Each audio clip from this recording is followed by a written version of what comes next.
Beh, ringraziarvi tutti le sagui oggi. Dunque, accogliamo con piacere Carla e me Jubin, che, come l'avrete capito, posto che introduco in lingua corsa, capisce il corso, e posto che è cortinese, è stata ingrandata qui e poi studiante qui con noi, e oggi è dottore in biologia umana e ci ha da parlare di capisce l'umano oggi attraverso la sua storia biologica e culturale. Dunque, per dare un'idea ai studi corsi, chi a sua conferenza si farà di sicuro in francese, chi vi tocca per gli studi corsi a pigliare e node in corso, sapendo che se c'è una difficoltà di vocabolario, scrivete in francese e dopo andate a cercare se c'è una corrispondenza in dei dizionari, eccetera, eccetera. Ma non vi spaventate mica, se buon potete mica pigliare una nota, per esempio, in corso direttamente, può essere un'alternanza così. Dunque, ringraziare Carla che ci faceva piacere giusto appunto di venire da Montpellier. In due lavori di noi, in post-doctorato, no? Postdoc. E dunque una conferenza in diversità di nostri temi qui, nella misura che la biologia umana non la accostiamo mica tutti i giorni, parliamo spesso di letteratura, di scienze umane, ma qui in scienze biologiche, qui il y a appena i due qui sono accostati et là je vais passer en français, on se relance un petit peu sur le débat entre l'inné et l'acquis et on verra que les choses ne sont pas aussi cloisonnées que ça. Je n'en dis pas plus, j'en serais bien incapable d'ailleurs, et je vous laisse la parole tout de suite en vous remerciant encore. Alors, bonjour à tous. Donc d'abord, merci bien sûr d'être là aujourd'hui. Je suis là aujourd'hui pour vous présenter un domaine de recherche qui est assez récent, assez nouveau, qui est parfois assez mal connu du public d'ailleurs, et c'est bien dommage parce qu'on va voir aujourd'hui que c'est un domaine qui nous touche directement avec des implications dans notre vie quotidienne, la santé, l'alimentation et plein d'autres sujets que nous allons aborder aujourd'hui. Donc ce domaine, c'est la biologie évolutive humaine qui nous permet de comprendre mieux l'humain d'aujourd'hui à travers son histoire à la fois biologique et culturelle, comme ça vous a été dit, puisque les deux sont en constante interaction, c'est ce que nous allons voir aujourd'hui. Donc avant ça, on va commencer donc, bien sûr par les présentations de rigueur. Donc juste en quelques mots, je vais vous résumer mon parcours pour vous expliquer comment on en vient à faire de la biologie évolutive humaine. Et ensuite, je vous présenterai surtout le monsieur sur l'image, pour ceux qui ne le connaîtraient pas ou qui le connaîtraient peu, Charles Darwin. Ensuite, on parlera de biologie évolutive humaine, sensu stricto. Donc j'ai commencé mon parcours scientifique tout près d'ici, au lycée de Corté, à quelques pas, avec un bac S. Et j'ai enchaîné avec une licence en sciences de la vie à l'université de Corse. C'est pourquoi je suis particulièrement ravie d'être parmi vous aujourd'hui et de parler en ces lieux. Ensuite, j'ai voulu me spécialiser dans un domaine de recherche bien précis, qui est la recherche en biologie évolutive. C'est pourquoi j'ai rejoint l'université de Montpellier. Et ensuite, Paris pour un doctorat. Alors, mon doctorat, en quelques mots, c'était de l'inférence de la démographie des populations humaines à partir de données génétiques. C'est-à-dire que j'utilisais des données génétiques qui ont été récoltées sur des personnes qui existent, qui vivent actuellement. Et à partir de ces données, on peut reconstituer l'histoire démographique de ces populations. Les expansions, les migrations, les choses comme ça. Notamment, on a pu montrer que les grandes expansions humaines avaient commencé avant l'émergence de l'agriculture, contrairement à ce que beaucoup pensaient jusqu'alors. Je ne vais pas détailler mes 3 postdoctorats en biologie évolutive humaine puisque ce sont des sujets que je vais aborder dans la présentation. Donc on va parler, on l'a dit, de biologie évolutive humaine, des applications de la théorie de l'évolution à notre espèce, une espèce animale particulière, l'espèce humaine. Mais tout d'abord, il faut replacer les choses dans leur contexte, donc parler de la théorie de l'évolution en général, ses origines, sa définition, ses applications les plus communes en biologie. Donc c'est ce qu'on va faire dans une première partie. Ensuite, je vous présenterai des applications qui nous concernent directement, nous humains, santé, alimentation, comportement. On va même parler d'amour aujourd'hui, mais un petit peu de patience, ça sera pour la fin de la présentation. Donc la théorie de l'évolution, qu'est-ce que c'est ? Tout d'abord, bien sûr, c'est une théorie scientifique qui a été publiée en 1859 par Charles Darwin et qui représente une véritable révolution pour notre compréhension du monde et des mécanismes de la nature qui nous entourent, au point qu'un généticien, Theodosius Dobzhansky, au XXe siècle, ait dit « Rien en biologie n'a de sens, sinon à la lumière de l'évolution ». Ici, la phrase est traduite de l'anglais, pour information. Voilà, c'est aussi malheureusement une théorie qui a parfois une mauvaise presse, et je veux tout de suite évacuer ces idées fausses qui ont pu se former sur la théorie de l'évolution avant de pouvoir parler sereinement de qu'est-ce que c'est vraiment la théorie de l'évolution, parce que jusqu'à présent, bon, elle a souvent été mal comprise, peut-être aussi mal expliquée par certains scientifiques. Des fois, il faut faire aussi notre mea culpa. Et encore aujourd'hui, si je demande à des personnes dans la rue, au hasard, qu'est-ce que c'est que la théorie de l'évolution, il y a fort à parier que beaucoup vont me parler de survie du plus fort ou de sélection nécessaire à la survie de l'espèce ou de choses comme ça, qui ne sont pas la réelle définition exacte de la théorie de l'évolution. Mais ces idées reçues ont mené à certaines récupérations politiques parfois, voire à la justification de pratiques extrêmes comme des politiques antisociales ou encore l'eugénisme. Et on va voir que c'est en soi une aberration parce que tout ça n'a rien à voir, enfin en tout cas les politiques antisociales et l'évolution n'ont absolument rien à voir. Des personnes sont même allées jusqu'à associer les politiques racistes d'Hitler, par exemple, avec la théorie de l'évolution. Et pourtant, donc, en parlant de darwinisme social, mais pourtant le darwinisme social, on va le voir, n'a absolument rien à voir avec Darwin. Darwin, qui était un humaniste, qui a amélioré notre compréhension des mécanismes de la nature, il n'a jamais été un politicien. L'évolution n'a jamais eu vocation à devenir un modèle de société. Et encore... surtout, Darwin n'a jamais dit que l'humain pouvait prendre la place de l'évolution en faisant sa propre sélection ou des choses comme ça. Tout ça, c'est des récupérations politiques ultérieures.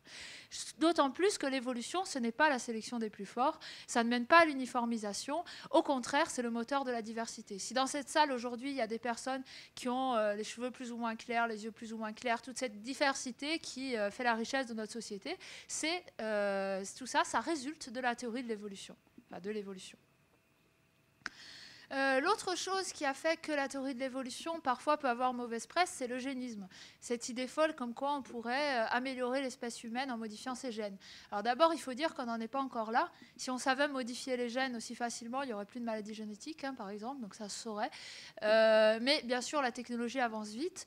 Donc cette idée-là, bien sûr, peut mener à certaines dérives et des modèles de société qui sont pas forcément souhaitable. Enfin, après, c'est une discussion. Bien sûr, c'est un sujet qui se discute. Mais du coup, nous, scientifiques, on a deux solutions face à ces risques de dérive. La première, ça serait de décider qu'on va arrêter d'étudier la génétique à cause des risques d'eugénisme. Dans ce cas-là, pourquoi pas arrêter d'étudier la physique avec toutes les applications que ça peut avoir sur notre quotidien à cause des personnes qui ont fait des bombes atomiques. Bon, ça reste une question ouverte, on pourra en discuter. Mais comme la grande majorité des scientifiques, j'ai plutôt l'intuition qu'il y a d'autres solutions moins radicales et peut-être plus préférables, comme déjà être vigilant avec les législations éthiques pour éviter les dérives comme l'eugénisme, mais aussi parce que les scientifiques ont leur part de responsabilité, faire l'effort d'une communication scientifique qui soit à la fois accessible, simple, mais rigoureuse, en évitant des raccourcis, par exemple, qui peuvent mener à des mauvaises interprétations. C'est ce que je vais essayer de faire aujourd'hui, en tout cas, on va essayer. Donc maintenant qu'on a évacué toutes ces idées fausses, on va pouvoir vraiment parler sereinement de la théorie de l'évolution. Qu'est-ce que c'est ? Déjà, c'est le pourquoi enfin abordé en biologie. Alors pourquoi je dis ça ?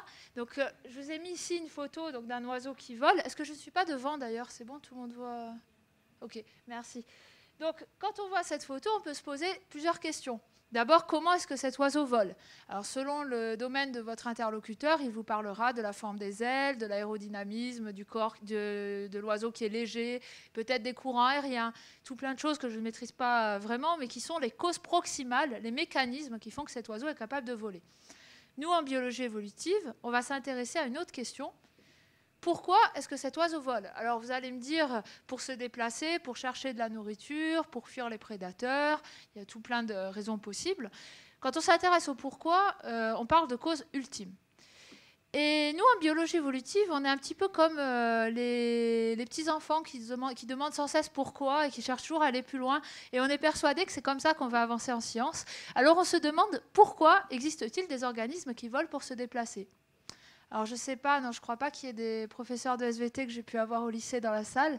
Bon, en tout cas, si c'était le cas, sachez que je ne vous en veux pas, mais quand même, c'est vrai que quand j'étais en SVT au lycée et qu'on me disait qu'en science, on s'intéresse au comment, mais jamais au pourquoi, ça me laissait quand même un petit goût d'inachevé. Est-ce que ça veut dire que la science est incapable de répondre à ce style de questions ?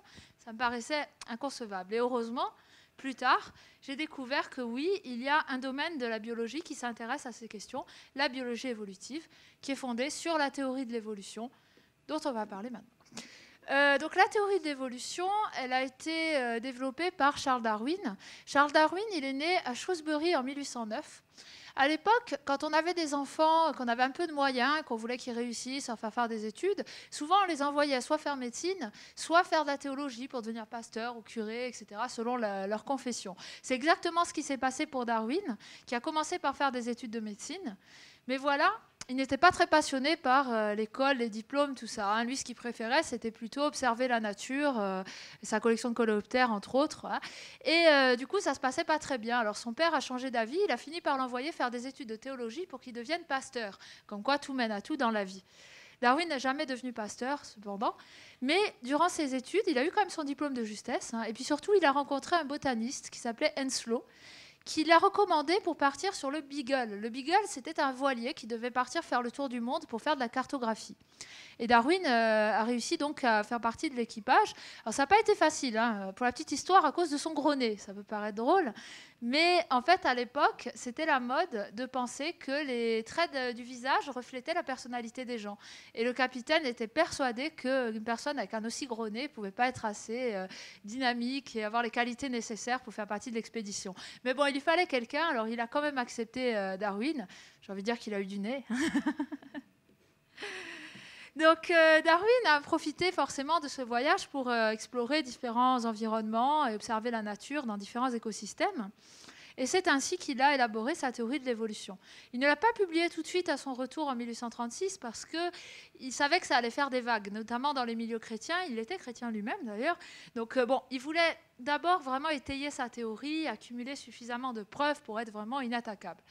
Mais il a quand même fini par la publier en 1859 dans le livre « De l'origine des espèces au moyen de la sélection naturelle ». On dit souvent l'origine des espèces, traduit de l'anglais hein, encore une fois. Je n'aime pas parler de Darwin sans citer une autre personne, Alfred Russel Wallace, parce que cette personne a aussi élaboré la théorie de l'évolution quasiment en même temps que Darwin, mais il est un petit peu moins connu, c'est un petit peu dommage. On dit d'ailleurs que l'imminence de la publication de Wallace a poussé Darwin à finalement publier avant sa mort son ouvrage. Donc maintenant, pour vous expliquer leur théorie, et notamment son moteur qu'on appelle la sélection naturelle, je vais utiliser un exemple qui est assez souvent utilisé, qui n'est pas issu des ouvrages de Darwin ou de Wallace, parce que c'est un exemple qui est un peu plus récent, mais qui est assez approprié, qui est le phalène du bouleau. Alors le phalène du bouleau, c'est un papillon qui existe sous deux formes, que vous voyez ici, une forme plutôt blanche et une forme gris foncé, presque noire. Il faut savoir qu'avant le milieu du 19e siècle, il n'y a aucune trace d'observation de phalène du bouleau noir. Donc, a priori, soit ils étaient très rares et on ne les a pas observés, soit tous les phalènes du bouleau étaient blancs. Mais au milieu du 19e siècle, les spécimens gris foncé sont devenus majoritaires dans la région de Manchester. Il a fallu attendre plus d'un siècle pour qu'on comprenne finalement qu'est-ce qui s'est passé. Donc il y a un scientifique, Kettlewell, qui a étudié la question. Alors, on a compris ainsi que c'était l'œuvre de la sélection naturelle et de l'évolution. En fait, ce qui s'est passé, c'est qu'au milieu du 19e siècle, en Angleterre, on est en pleine révolution industrielle.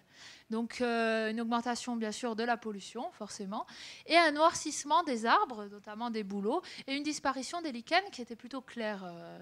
On va voir que c'est important. Les papillons blancs deviennent donc, vu qu'ils se posent sur ces arbres, vont devenir plus visibles pour les prédateurs et vont avoir une plus forte probabilité de se faire tuer.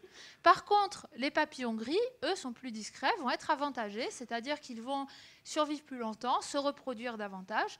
Et comme la couleur est transmise à ses descendants par ces gènes, du coup, les papillons gris vont devenir de plus en plus fréquents dans la population. Ils se reproduisent plus, ils transmettent donc leurs gènes à plus d'individus et deviennent de plus en plus fréquents. Ce qui a mis la puce à l'oreille pour comprendre que c'était ça le mécanisme en cause, c'est que déjà les individus blancs restent plus fréquents dans les populations les plus éloignées de la ville où il y a moins de pollution. Et en plus, en 1950, il y a eu une grande campagne anti-pollution. Et juste à ce moment-là, on a observé une nouvelle augmentation de la fréquence des phalènes blancs. Alors, il y a aussi des expériences, notamment des expériences de transplantation, où on a pris des papillons dans un environnement plus éloigné de la ville, on les a relâchés en ville et vice-versa. Et on a regardé leur survie, leur reproduction, etc. Et on a fini par déduire que tout ça était l'œuvre de la sélection naturelle. Donc, finalement, si je résume, la théorie de l'évolution et la sélection naturelle, c'est quoi? D'abord, c'est basé sur l'idée que les traits, les caractéristiques des organismes se transmettent à leur descendance. J'ai parlé de gènes entre parenthèses parce que Darwin, à son époque, ne connaissait pas les gènes. Les gènes ont été découverts seulement au XXe siècle. C'est ce qui fait d'ailleurs tout son génie, je trouve, c'est qu'il a quand même eu l'intuition que les organismes transmettaient leurs traits à leur descendance, avec parfois des légers changements. Aujourd'hui, on sait que ce sont des mutations génétiques, c'est-à-dire des erreurs de copie, en fait, des erreurs de réplication, pour utiliser le terme exact, au moment où les gènes sont transmis, sont copiés vers les enfants. Ces changements, pour la plupart, n'ont pas d'effet sur la survie ou la reproduction, mais parfois, il y en a qui ont un effet qui peut être négatif ou positif. Dans le cas du papillon qu'on a vu, par exemple, la mutation qui a donné une couleur noire avait un effet positif sur la survie. Dans ce cas-là, cette mutation va permettre d'avoir plus de descendants, donc elle va être sélectionnée, c'est le terme que je vais utiliser souvent dans la présentation, donc c'est important à retenir. Elles vont être sélectionnées, transmises à plus d'individus, et on dit que la population évolue, parce que petit à petit, on va avoir, génération après génération, des modifications, donc de la répartition de ce trait dans la population.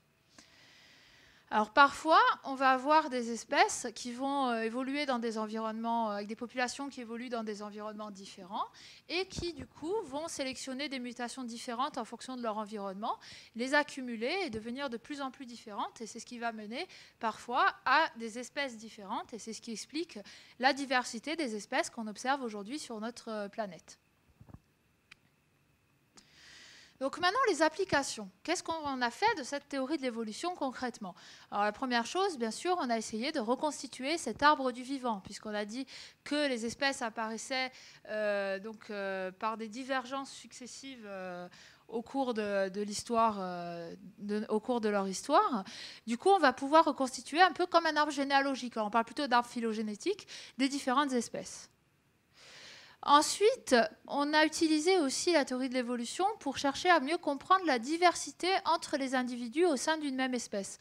Diversité de morphologie, de biologie, de comportement ou autre. Alors on sait que les humains sont différents des chimpanzés, encore que nous avons quand même 95% de gènes en commun.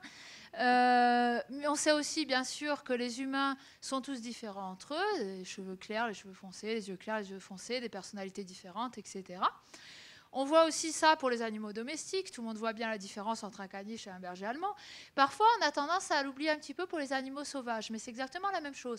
Alors ici, j'ai pris un exemple assez extrême avec ces deux lionnes au pelage de couleurs différentes, mais c'est valable pour toutes les espèces. Ça va des bactéries aux plantes, aux animaux, à nous. Donc chaque individu a ses propres caractéristiques. Et on peut comprendre cette diversité grâce à la théorie de l'évolution. Donc je vais prendre un exemple local, l'exemple de la mésange bleue.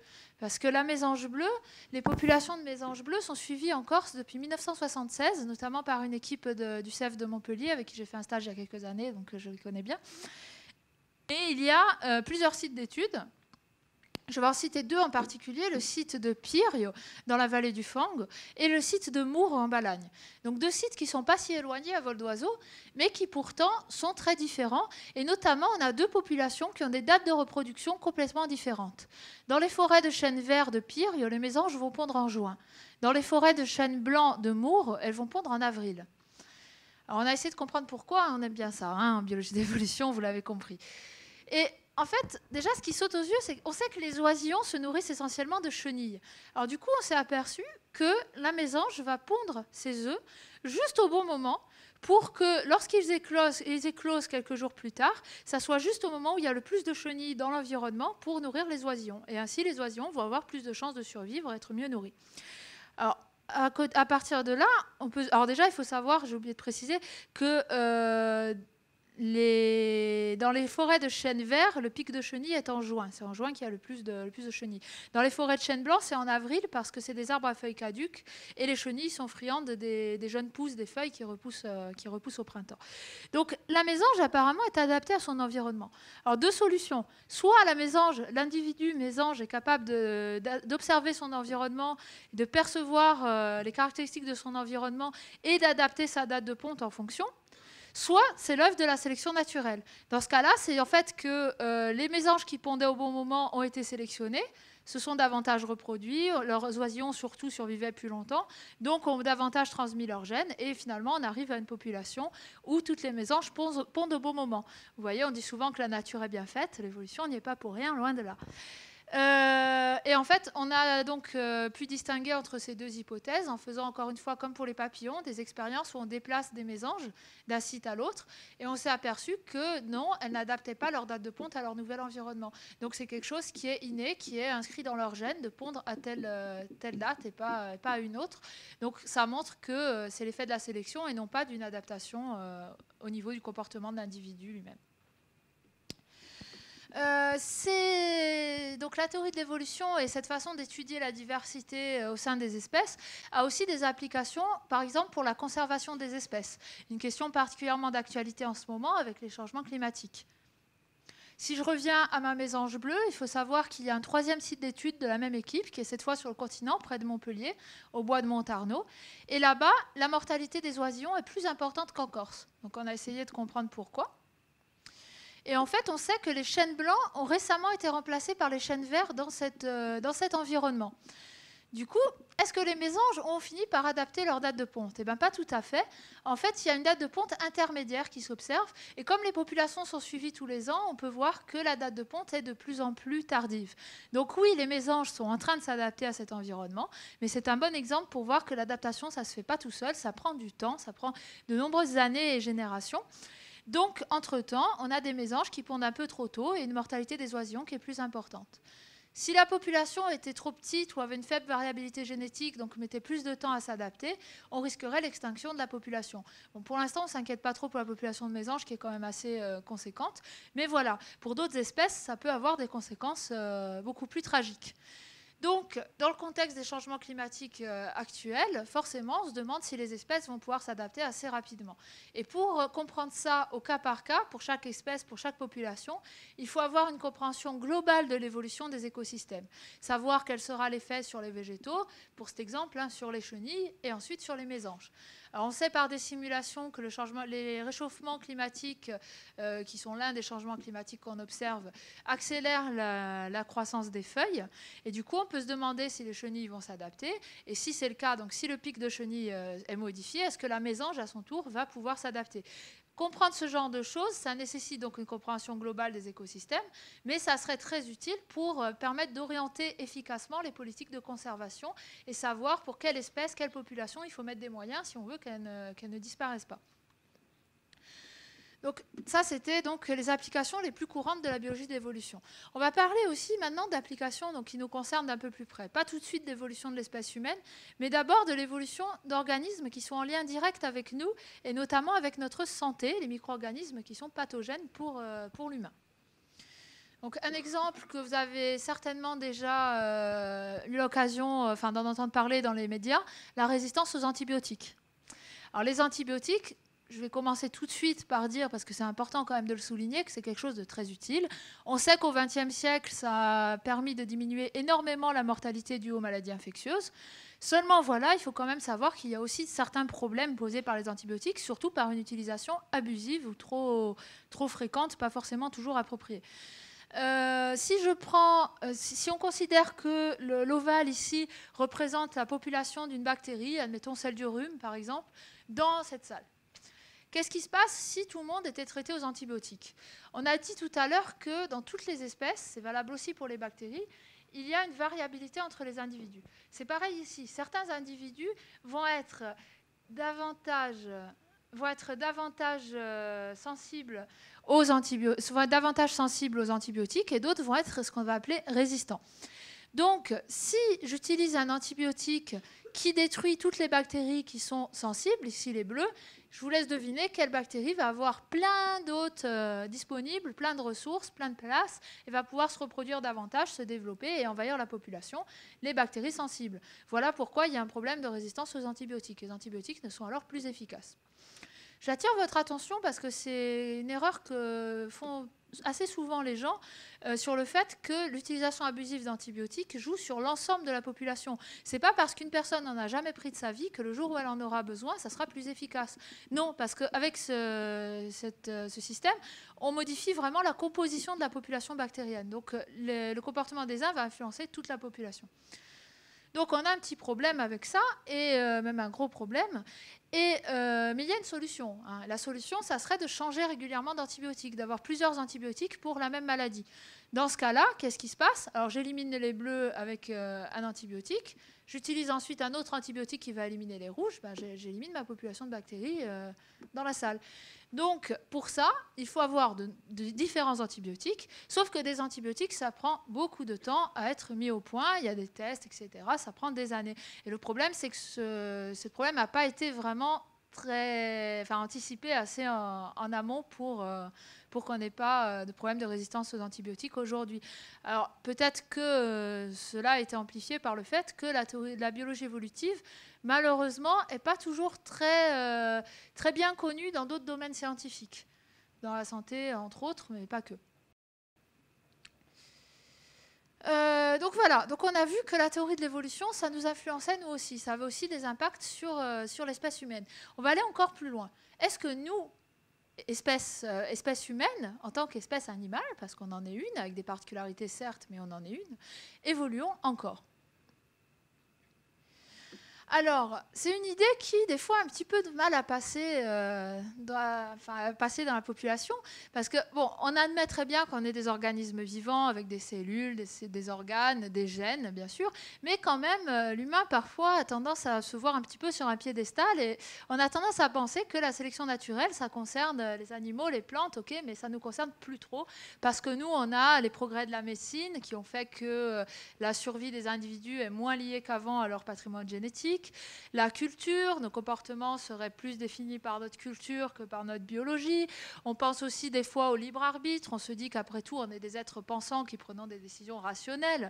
On est si intelligents, comment est-ce que nos comportements pourraient être influencés par de simples lois naturelles? Eh bien, je suis désolée, mais aujourd'hui, avec la biologie évolutive humaine, l'espèce humaine va devoir un petit peu revoir son piédestal, parce que oui, nous sommes des organismes vivants, oui, nous avons des capacités cognitives particulières, bien sûr, mais tout ça, ça ne nous extrait pas des lois de l'évolution. D'ailleurs, ça résulte de l'évolution. Dans l'arbre du vivant, on a notre petite place en tant qu'humain, en rouge ici. Et sur chaque branche de cet arbre, des espèces ont développé des particularités. La chauve-souris a son système d'écolocalisation extraordinaire. Le guépard, une musculature qui lui permet de courir beaucoup plus vite que n'importe quel humain. Et nous, on a développé nos capacités cognitives. Probablement qu'à un certain moment au cours de notre évolution, avoir de meilleures capacités cognitives, c'était avoir un avantage en termes de survie, de reproduction. Peut-être pour la chasse, par exemple, c'est une des hypothèses.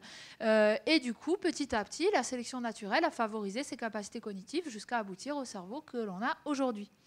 Je vais faire une petite parenthèse, je vais en faire quelques-unes aujourd'hui, c'est parce qu'il y a pas mal de choses à dire, sur le fait que si au moins, quand la conférence est finie, tout le monde a compris que non, on ne descend pas du chimpanzé, je ne serais pas venue pour rien, parce qu'on dit souvent que l'homme descend du singe.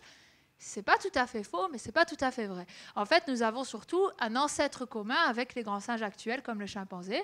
Un ancêtre commun qui est assez proche à l'échelle de l'évolution, puisqu'il vivait il y a 6 ou 7 millions d'années. Oui, à l'échelle de l'évolution, c'est assez proche. Et à partir de cet ancêtre commun, deux branches ont divergé, l'une qui a mené à l'espèce humaine, l'autre qui a mené aux autres grands singes actuels. Je dis aux autres parce qu'on pourrait nous considérer comme tels aussi. Bon, fin de la parenthèse. Donc, chaque espèce a développé des capacités particulières. Pour nous, les capacités cognitives et tout ça, ça résulte de l'évolution. Alors, après, on pourrait me dire, oui, d'accord, on a évolué, c'est un fait, mais ça, c'était il y a longtemps. Maintenant, on a la médecine, la culture, le libre arbitre, etc. Mais voilà, on va voir aujourd'hui que la médecine, certes, a modifié les processus évolutifs. Alors, par exemple, moi, d'habitude, je porte des lunettes. Aujourd'hui, j'ai des lentilles, mais d'habitude, je porte des lunettes. Je suis myope. Certainement que chez nos ancêtres, être myope, c'était un sacré handicap pour la chasse, pour plein de choses. Et du coup, ces individus-là survivaient moins, se reproduisaient moins et étaient forcément moins fréquents dans la population. Aujourd'hui, on compense par des lunettes, des lentilles. Je ne dis pas que c'est une mauvaise chose, loin de là, je suis bien contente de vous voir net aujourd'hui. Mais il faut quand même savoir que c'est probablement une des raisons pour lesquelles il y a de plus en plus de personnes aujourd'hui qui ont des problèmes de vue, ce mécanisme de l'évolution. Donc oui, la médecine a modifié les pressions de sélection, c'est un fait. Seulement, on va voir qu'il y a quand même de nombreux traits, de nombreuses caractéristiques humaines pour lesquelles l'évolution dans notre environnement d'hier affecte encore ce que nous sommes aujourd'hui. La médecine a modifié des choses, mais n'a pas tout complètement annihilé. Concernant la culture, alors souvent, on en a parlé un petit peu tout à l'heure, on fait l'opposition entre culturel et naturel, ou entre inné et acquis, hein, c'est notre façon de dire la même chose. On va voir aujourd'hui que rares sont les choses qui sont seulement culturelles ou seulement biologiques. Toutes nos caractéristiques, nos spécificités sont un petit peu influencées par les deux, puisque culturel et naturel interagissent sans cesse. Des changements culturels peuvent mener à des adaptations biologiques. Des changements biologiques peuvent mener à des changements culturels. Et c'est un petit peu le produit de tout ça qui nous a façonné, modelé tout au long de notre évolution. On va voir quelques exemples. Enfin, sur le libre arbitre, alors oui, on va voir que certains comportements qu'on peut avoir sont influencés par nos gènes et par l'évolution. Donc on va voir tout ça à travers cet exemple d'adaptation, cet exemple d'effet de la sélection naturelle qui nous concerne directement, nous, êtres humains. Je commence par un exemple qui est assez facile à comprendre parce qu'il est assez visuel. C'est un trait pour lequel on voit bien la différence entre les individus. Et une caractéristique qui varie en fonction des régions du monde, c'est la couleur de peau. Alors évidemment, il y a des personnes qui ont la peau plus claire ou plus foncée que d'autres. La région du monde est liée à ça. En moyenne, même s'il y a des différences entre les individus, si un individu est né en Afrique subsaharienne, il y a quand même une probabilité un petit peu plus forte qu'il ait une peau plus foncée que quelqu'un qui est né, par exemple, en Finlande. Ça, c'est quelque chose dont on a compris l'évolution. Déjà, on sait qu'avoir une peau foncée, c'est une protection géniale contre les UV. Les UV, c'est un danger pour nous, on le sait, ça favorise les cancers de la peau. Ça favorise aussi, on le sait un petit peu moins, la destruction des glandes sudoripares, celles qui font qu'on transpire et qu'on régule entre autres notre température et plein d'autres fonctions. Les UV détruisent aussi le folate, aussi appelé la vitamine B9, qui est essentielle pour le renouvellement cellulaire. Donc, pour résumer, les UV sont un danger pour nous à certains points de vue. Mais ils sont aussi utiles. Le problème, c'est que pour d'autres choses, les UV sont essentiels. Les UV permettent d'activer la synthèse de vitamine D, par exemple, ce qui est extrêmement important pour le développement du squelette et l'absorption du calcium. Donc les UV, c'est important, mais une exposition excessive est dangereuse. Donc à partir de là, puisqu'on a vu que les espèces s'adaptaient à notre environnement, des chercheurs ont fait l'hypothèse que l'évolution aurait peut-être sélectionné différentes couleurs de peau dans différents pays en fonction de l'exposition aux UV. Là où les indices UV sont plus forts, c'est plus avantageux d'avoir une peau plus foncée. Donc du coup, on a pu sélectionner ce trait. Si cette hypothèse est vraie, on s'attend à ce qu'il y ait une corrélation entre la pigmentation de la peau, qui est un trait qu'on peut quantifier, et les indices UV quand on compare les différentes régions du monde. Ça a été testé par Jablonski et Chaplin, notamment, qui ont proposé cette carte des indices UV dans les différentes régions du monde, et en ont déduit une carte, donc la carte de l'indice UV est en haut, et puis en bas, vous avez la carte des couleurs de peau attendues, si cette hypothèse est vraie, et donc si les couleurs de peau sont associées aux indices UV. Le graphique, c'est ce qu'on appelle un graphique de corrélation. En fait, ça va vous montrer, donc en ordonnée, donc l'axe vertical, vous avez les valeurs prédites de couleur de peau si l'hypothèse est vraie. Et en ordonnée, vous avez les valeurs qu'on observe véritablement quand on observe les populations actuelles. En gros, chaque point, ça va être un pays. Et plus on va être proche de la droite, enfin de l'oblique qu'on a au milieu, plus ça veut dire que les valeurs prédites correspondent aux valeurs observées. Et donc, plus ça confirme notre hypothèse. Alors, déjà, par des méthodes statistiques, on peut très bien montrer que ce qu'on observe là, ça ne peut pas être dû au hasard. Il y a autre chose que le hasard là-dedans. Donc le fait qu'on soit assez près de la droite montre bien qu'il y a une corrélation. Cependant, on a quand même des points qui sont un petit peu plus éloignés. Et quand on regarde de plus près, on s'aperçoit que ce sont des populations qui sont arrivées dans leur environnement actuel plus récemment que les autres populations étudiées. Donc en fait, l'adaptation a eu moins de temps pour se mettre en place, les gènes ont eu moins de temps pour envahir la population, et du coup, dans ces populations-là, on a une adaptation qui est moins fine à l'environnement, donc aux indices UV. On est allé un petit peu plus loin en reliant ça aux migrations passées. Alors, on sait que l'espèce humaine, le Homo sapiens, est né en Afrique, donc une zone avec des indices UV importants, et il avait probablement une peau foncée. Seulement, il y a des individus ensuite qui ont quitté l'Afrique, qui ont rejoint l'Europe ou l'Asie, donc des zones à indice UV plus faibles, et se sont donc retrouvés surprotégés contre les UV. À ce moment-là, les individus qui, par mutation, naissaient plus clairs que les autres, risquaient moins un déficit en vitamine C, donc étaient avantagés, et sont devenus plus fréquents par la sélection naturelle dans les populations. Ensuite, on a recolonisé des zones à indice élevé fort, par exemple Amérique centrale, Amérique du Sud. Et à ce moment-là, on a donc des individus à peau claire qui arrivent dans des zones où les indices UV sont plus forts, qui sont sous-protégés, et les individus plus foncés sont sélectionnés, ce qui mène finalement aux différences de couleur de peau qu'on voit actuellement dans le monde. Et ce modèle-là correspond exactement aux données qu'on peut observer. Donc, a priori, la couleur de peau serait une adaptation aux indices UV. Ça pose bien sûr quelques questions concernant les migrations modernes. On sait qu'aujourd'hui, bien sûr, les individus migrent beaucoup entre les pays, les continents, etc. Du coup, on s'attendrait, si on réfléchit en termes de sélection naturelle, on s'attendrait à ce que les individus qui viennent, par exemple, d'Afrique subsaharienne, enfin en tout cas qui ont la peau foncée et qui s'installent dans des pays où les indices UV sont plus faibles, risquent un déficit en vitamine D. Et les individus, au contraire, qui viennent, par exemple, du nord de l'Europe et qui vont s'installer dans des zones à indice UV plus fort, risquent, eux, un déficit en folate. On pourrait s'attendre à ce que ça soit pris en compte par la médecine, qu'au moins on conseille à ces individus d'adapter leur alimentation pour compenser, déjà qu'on vérifie qu'il y a un déficit et qu'on le prenne en compte en conseillant sur l'alimentation ou même dans les cas les plus importants en supplémentant en vitamine D ou en folate par des traitements.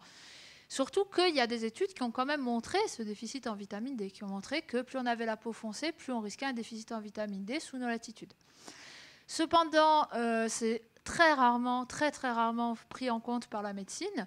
Alors, à décharge des médecins, je ne dis pas que c'est leur faute, mais en fait, il faut savoir que la théorie de l'évolution n'est absolument pas enseignée dans les programmes de médecine encore aujourd'hui. Donc, il y a probablement quelque chose à changer de ce côté-là. Il y a des personnes qui se battent pour ça et on espère que ça va changer bientôt. On voit ici que ça peut avoir une influence sur la santé des personnes, donc c'est quelque chose de quand même de très important. Un autre exemple qui, encore une fois, concerne la santé, le fer chez la femme enceinte. Alors, les femmes ici qui ont déjà été enceintes, vous savez certainement que chez la femme enceinte, le taux de fer dans le sang est en général diminué par rapport au reste de la population. Encore une fois, c'est quelque chose qui est considéré en général comme néfaste par la médecine. C'est un petit peu compréhensible parce qu'en général, dans le reste de la population, quand on a une diminution du fer, ça peut être le symptôme de maladie. Enfin, en général, c'est quelque chose qui n'est pas positif. Donc la médecine, qu'est-ce qu'elle va faire ? Eh bien, elle va tenter de compenser cette diminution. Seulement, voilà, la diminution du taux de fer dans le sang chez la femme enceinte, c'est quelque chose qu'on observe dans toutes les populations humaines pour lesquelles ça a été étudié, donc beaucoup de populations. Et du coup, nous, en biologie d'évolution, on va se dire que c'est peut-être pas un hasard. On va se demander si c'est pas une adaptation à quelque chose et si finalement on a raison de chercher à compenser ça ou pas. D'autant plus qu'on connaît des adaptations similaires chez d'autres espèces du monde animal. Par exemple, chez les oiseaux. Alors, vous avez l'habitude de voir des œufs, donc il y a le blanc, le jaune. Ce que vous savez peut-être moins, c'est que dans le jaune, il y a beaucoup de fer, ce qui est important pour la croissance de l'embryon. Mais par contre, dans le blanc, il n'y a pas du tout de fer. Alors, pourquoi ? On sait que la coquille de l'œuf est poreuse. Il faut bien sûr que l'embryon puisse respirer. Mais si elle est poreuse, ça veut dire que les micro-organismes potentiellement pathogènes, bactéries, parasites, etc., peuvent aussi passer, théoriquement. Et pourtant, on observe très peu de parasitisme et d'infection dans les œufs chez les oiseaux. Pourquoi ? Parce que ces micro-organismes ont besoin de fer. Et du coup, le fait qu'il n'y ait pas de fer dans le blanc les empêche de passer le blanc et de rejoindre le jaune. Donc, tiens, la diminution du taux de fer ou l'absence de fer dans le cas de l'œuf, pourrait être une adaptation contre les micro-organismes pathogènes. Intéressant. Est-ce que ça ne serait pas le cas aussi pour l'espèce humaine ?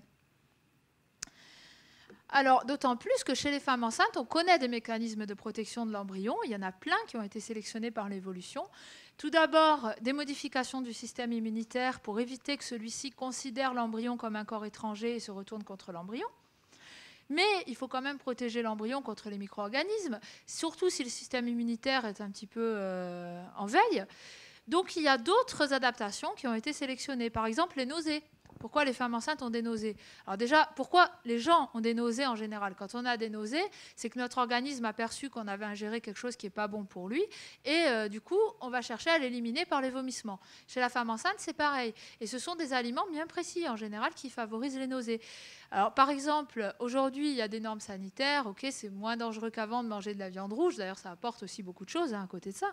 Mais chez nos ancêtres, c'était aussi un vecteur de parasites. Quand on mangeait de la viande rouge, on avait aussi quand même un risque, même si ça avait du bon pour la santé, on avait aussi quand même un risque d'attraper des parasites. Donc la sélection, l'évolution qui s'est faite dans une multitude d'environnements, hein, qui a pris beaucoup de temps et qui s'est fait petit à petit chez nos ancêtres, nous a permis de nous adapter à cela. Et c'est pour ça que les femmes enceintes ont des nausées quand elles mangent certains aliments. D'ailleurs, pas toutes. Il y a parfois des femmes enceintes qui ont beaucoup moins de nausées, mais tout simplement parce que de toute façon, elles ne consomment pas ces aliments parce qu'elles développent vraiment un dégoût de ces aliments. J'en connais une, par exemple, qui adorait la viande rouge avant, mais qui ne la supporte plus depuis qu'elle est enceinte. Elle est absolument dégoûtée par la viande rouge. Ben, ce n'est pas pour rien, c'est encore le même mécanisme. Alors, est-ce que la diminution du fer dans le sang, finalement, ne serait pas aussi un mécanisme du même ordre pour lutter contre les infections ? Alors ça a été testé, malheureusement, sans le faire vraiment exprès et dans des conditions assez tragiques. En fait, on sait que la population Maasai en Afrique a un taux de fer dans le sang qui est inférieur à la moyenne des populations humaines. Les médecins ont pensé pendant longtemps que c'était dû à des problèmes de malnutrition. Alors qu'est-ce qu'on a fait ? On a donné du fer aux Maasai. On a donné du fer aux Maasai pendant 1 an. Alors, comme il fallait quand même savoir si c'était utile, si on allait continuer ou pas, on a fait quand même médicaux sur les individus et on a comparé les individus qui avaient pris du fer et les autres. Et là, on s'est aperçu qu'on avait fait une erreur très lourde en conséquence, puisque chez les individus qui avaient pris du fer, on a 83% d'amybiose, un parasite, alors qu'on n'en a que 9 chez ceux qui n'ont pas pris de fer. Chez les individus qui ont pris du fer, on a 17% de cas de malaria, alors qu'on n'en a aucun chez les autres. En fait, la diminution du taux de fer dans le sang chez les Maasai était une adaptation à la forte exposition aux parasites dans leur environnement. Ça permettait aux individus de lutter contre les parasites. Donc, c'est un exemple tragique, certes, mais un exemple aussi qui devrait nous servir de leçon et qui nous montre que supplémenter en fer, ou en toute autre chose d'ailleurs, sans chercher d'abord à comprendre les mécanismes qui sont derrière, à comprendre pourquoi il y a cette diminution du taux de fer, n'est peut-être pas forcément une bonne idée. Et c'est pourquoi on donne de moins en moins de cachets de fer aux femmes enceintes, mais malheureusement, ça se fait encore. D'ailleurs, une petite parenthèse encore pour dire qu'il y a d'autres mécanismes de défense que l'on cherche absolument à éliminer sans savoir que c'est des mécanismes de défense, souvent. Par exemple, la fièvre.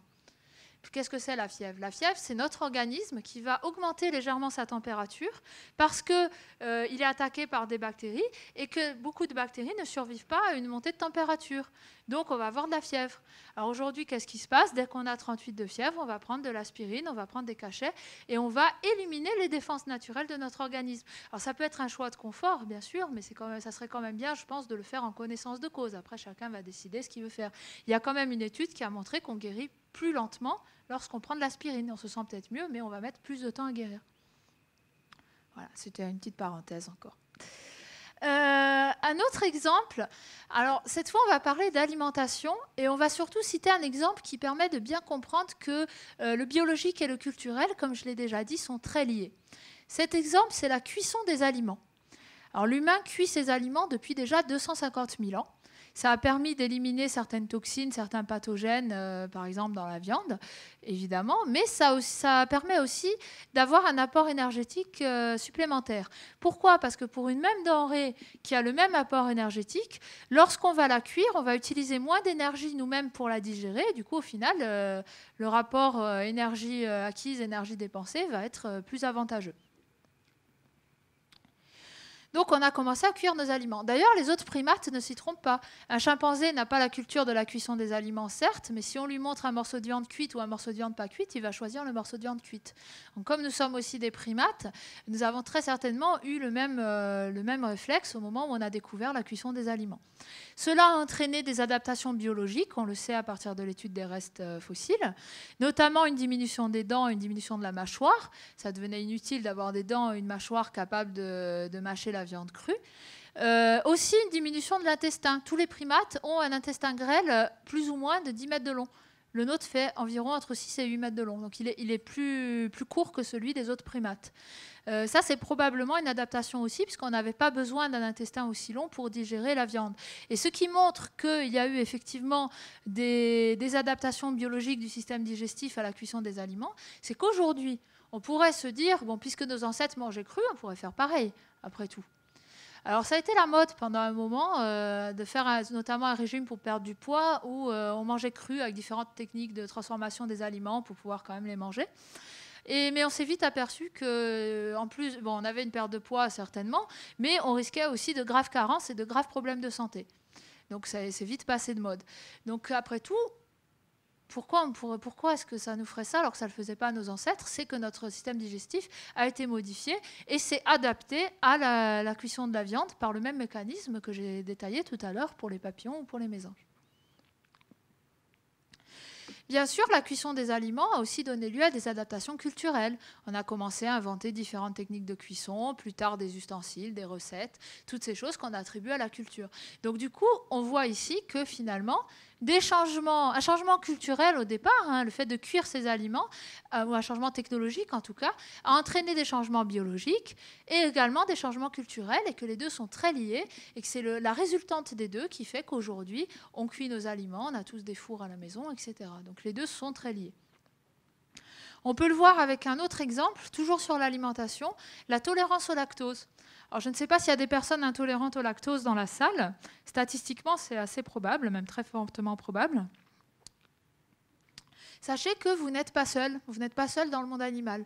Il y a en fait la très grande majorité des mammifères, à part certains mammifères domestiqués comme le chat, sont incapables de digérer le lactose à l'âge adulte.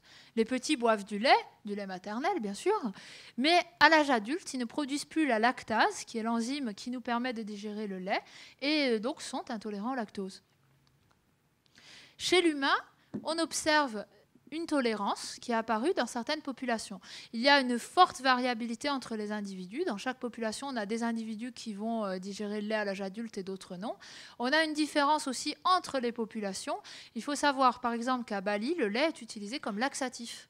Tellement c'est bien connu que les personnes ne le digèrent pas, quoi. Ça a l'effet d'un laxatif. Et un fait remarquable, c'est que les populations qui n'ont jamais domestiqué les animaux pour leur lait présente quasiment 100%, ou en tout cas plus de 99% d'intolérance au lactose. C'est le cas, donc, comme je l'ai dit, de l'Asie de l'Est. Donc, est-ce que la persistance de la lactase et donc la capacité de digérer le lactose serait une adaptation à la consommation de lait? C'est du coup l'hypothèse qui a été proposée. Et une fois de plus, on a proposé un modèle et ensuite on l'a confronté aux données qu'on observe pour voir si les données validaient ce modèle. Donc, le modèle, c'est le suivant. L'élevage, quand l'élevage est apparu, on pense souvent que ça a permis d'avoir un apport énergétique supplémentaire avec le lait et donc d'avoir moins de mortalité due aux famines, aux disettes, etc. Bon, par contre, comme je l'ai dit, les primates ne digèrent pas le lait. Donc il est fort probable qu'à ce moment-là, les adultes ne digéraient pas le lait. Par contre, les enfants le digéraient. Donc ça a pu entraîner une diminution de la mortalité infantile, ce qui déjà a pu favoriser l'émergence de l'élevage. À partir de ce moment-là, les adultes qui, par mutation, étaient capables de digérer le lait étaient avantagés dans cet environnement parce qu'ils pouvaient consommer du lait, donc avaient un apport énergétique supplémentaire, risquaient moins la malnutrition, etc. Ce qui pourrait avoir entraîné une adaptation, une sélection de ces individus qui ont davantage survécu, donc se sont davantage reproduits, ont davantage transmis leurs gènes, etc., comme je l'ai déjà expliqué. Pour être complet, il faut dire que ça a aussi entraîné des adaptations génétiques chez la vache, parce qu'après, on a choisi les vaches qui faisaient le plus de lait, on les a fait se reproduire entre elles, donc on a modifié également le patrimoine génétique de la vache. Donc ça, c'est le modèle. Maintenant, est-ce que ce modèle correspond à ce qu'on observe? Si c'est le cas, on s'attend à ce que les régions où la consommation de lait est la plus ancienne soient celles où il y a le moins d'intolérants au lactose, parce que l'adaptation a eu plus de temps pour se mettre en œuvre, comme on l'a déjà dit tout à l'heure pour la couleur de peau. Alors, prenons le cas de l'Europe. Il y a 7500 ans, il n'y avait pas d'élevage en Europe. Du moins, on n'a trouvé aucune trace d'élevage en Europe. On commence à trouver des traces il y a 5500 ans en Europe du Nord. Ensuite, l'élevage s'est diffusé, la consommation de lait avec, il y a 5000 ans, 3750 ans, 2750 ans, 1500 ans, 750 ans, 250 ans. Alors si notre hypothèse, notre modèle est juste, on s'attend à ce que ce gradient d'ancienneté de la consommation de lait corresponde au gradient de pourcentage de tolérants ou d'intolérants au lactose dans les populations. Juste une petite précision d'abord, vous avez certainement déjà remarqué que la Corse est en bleu. Bien sûr, il y a de l'élevage bovin en Corse traditionnellement, mais assez peu quand même pour la consommation de lait. Le lait en Corse, bon, vous savez qu'on utilise plus le lait de vache ou le lait de brebis pour les fromages, pour la consommation. La viande, les bovins étaient plus élevés pour la viande. C'est pour ça que j'ai mis la Corse en bleu ici. D'ailleurs, du coup, on s'attendrait à ce qu'il y ait plus d'intolérants au lactose en Corse que sur le continent. Alors, ça n'a pas été testé. J'ai cherché, ça n'a pas été testé, mais ça serait intéressant à faire, je trouve. Parce que effectivement, si on compare les différents pays et même les régions au sein des pays, on s'aperçoit que oui, ce gradient correspond aux données sur la prévalence de l'intolérance au lactose. Je ne vais pas détailler chaque pays, mais en gros, en Europe du Nord, on a 10% d'intolérance au lactose seulement, alors qu'en France, on a 50%, mais ça varie aussi en fonction des régions et on peut relier ça aux traditions d'élevage. Je pourrais vous citer d'autres pays, ça correspond toujours, même si j'élargis au monde entier, je l'ai dit tout à l'heure, en Asie de l'Est, il n'y a pas de consommation traditionnelle de lait d'animaux et on a 99% d'intolérants au lactose. Donc oui, la tolérance au lactose est probablement une adaptation à la consommation de lait, du moins ces données vont dans ce sens. Donc on a vu que l'évolution influençait des traits comme la morphologie, la biologie, des traits qui sont en rapport avec l'alimentation, avec la santé, en fait tout plein de traits biologiques en tout genre. Maintenant on peut se demander qu'est-ce qu'il en est pour les traits de comportement. Après tout, chez d'autres espèces, on connaît beaucoup d'exemples de comportements qui sont influencés par l'évolution. J'ai parlé du comportement de reproduction chez la mésange tout à l'heure. Je pourrais aussi vous dire que, c'était le sujet de mon stage il y a quelques années, que les mésanges sont sélectionnées quand elles construisent leur nid pour choisir préférentiellement des plantes qui permettent d'éloigner les parasites et les mettre dans leur nid, ce qui fait que les oisillons vont être moins parasités. Du coup, on va avoir plus de chances de survivre et donc ces comportements ont été sélectionnés. On a des exemples d'adaptation comportementale assez impressionnantes chez les autres espèces. Alors, est-ce que c'est le cas chez l'humain? Voilà de quoi nous allons parler. Alors, tout d'abord, si c'est le cas, on s'attend à ce que les traits qui soient le plus influencés par l'évolution, ça soit les traits qui sont reliés à la reproduction, puisque la transmission des gènes, c'est quand même le moteur de la sélection naturelle. Alors, effectivement, c'est des études qui sont en cours actuellement, mais pour vous donner déjà des pistes de réflexion, on peut penser que certains traits, certaines particularités humaines, on ne trouve pas vraiment d'autres explications à leur existence que le fait qu'elles vont favoriser la reproduction et nous favoriser donc le fait qu'on se reproduise et donc qu'on transmette nos gènes. Par exemple, le fait de tomber amoureux, le fait de ressentir du plaisir pendant un acte sexuel, le fait d'avoir l'instinct maternel. L'instinct maternel, c'est quelque chose qui est très biologique. On sait qu'au moment de l'accouchement, la femme a une augmentation du taux d'ocytocine. L'ocytocine, c'est une hormone qui favorise l'attachement. Dans les cas de dépression postpartum, par exemple, on a en général des taux d'ocytocine qui sont plus bas. Donc, des traits qui favorisent la reproduction, certainement, mais pour transmettre les gènes, ça ne suffit pas de se reproduire. Il faut aussi que nos descendants survivent, finissent par se reproduire à leur tour, et ainsi la transmission des gènes va continuer. La nature a inventé l'investissement parental. Alors là, ce n'est pas une spécificité humaine, ça existe aussi chez d'autres mammifères et chez beaucoup d'oiseaux, mais ça fait que les petits vont avoir une meilleure probabilité de survivre, vont finir par se reproduire eux-mêmes parce qu'ils vont survivre assez longtemps, et donc ça favorise la transmission des gènes. Et dans le monde animal, ce qu'on observe, c'est qu'il y a un compromis entre investissement parental et nombre de descendants. Les espèces qui font de l'investissement parental font en moyenne moins de descendants. C'est assez logique, parce que si on a pléthore de petits pour une espèce animale quelconque, et qu'on fait de l'investissement parental, forcément l'investissement parental va être divisé. On ne peut pas donner tout son temps, toute son énergie à chaque petit. Donc il y a un compromis qui se passe. Il y a des espèces qui vont avoir davantage de descendants mais faire moins d'investissement parental, et des espèces qui vont avoir moins de descendants mais faire plus d'investissement parental. Et ça dépend de l'environnement. Dans les environnements où l'accès aux ressources est stable et suffisant et où il y a une faible mortalité, on a montré que les animaux... Alors, si je compare différentes espèces, mais même si je compare différentes populations au sein des espèces, dans ce type d'environnement, il y a moins de descendants et plus d'investissement parental. Par contre, dans un environnement où l'accès aux ressources est irrégulier et où il y a une forte mortalité, on observe en général, en moyenne, davantage de descendants. Du coup, forcément, il y a aussi moins d'investissement parental, mais c'est quand même sélectionné parce que le fait d'avoir plus de descendants augmente la probabilité qu'il y en ait qui survivent malgré le mauvais environnement. Et faire plus d'investissement parental, de toute façon, c'est plus risqué, parce que puisque le descendant a moins de risques de survivre, on risque plus de perdre cet investissement en énergie, en ressources, en nourriture, etc. Donc du coup, puisque ça s'observe notamment chez de nombreux mammifères et chez nos cousins les plus proches, on s'est demandé qu'est-ce qui se passe chez l'être humain. Est-ce que les décisions de reproduction, le fait qu'on va vouloir avoir plus d'enfants ou moins d'enfants, est-ce que c'est quelque chose qui est totalement de l'ordre du libre arbitre, ou est-ce que c'est pas un petit peu influencé par nos gènes ? Il y a des personnes qui, dès l'adolescence, rêvent déjà d'avoir des enfants. Il y en a qui sont beaucoup moins pressés. Est-ce que ça, finalement, c'est pas influencé par nos gènes ? Alors, du coup, en fait, ce qu'on pourrait imaginer, c'est que l'évolution ait doté nos cerveaux d'une capacité d'analyser notre environnement et inconsciemment d'adapter nos décisions de reproduction à cet environnement. Et il y a pour l'instant 3 éléments, il y en aura sûrement plus dans le futur étant donné les études en cours, qui vont plutôt dans ce sens-là. Le premier, c'est qu'au XXe siècle, dans tous les pays qui ont connu une croissance économique, cette croissance économique a été quasiment immédiatement suivie d'une diminution de la fertilité et du nombre d'enfants moyens par femme. Deuxième chose, le lien entre mortalité infantile et contraception. C'est une étude qui a été faite en Afrique, en Éthiopie et en Gambie, où on a étudié, en fait on voulait voir quelle était la meilleure façon de de diffuser les moyens de contraception modernes dans ces populations.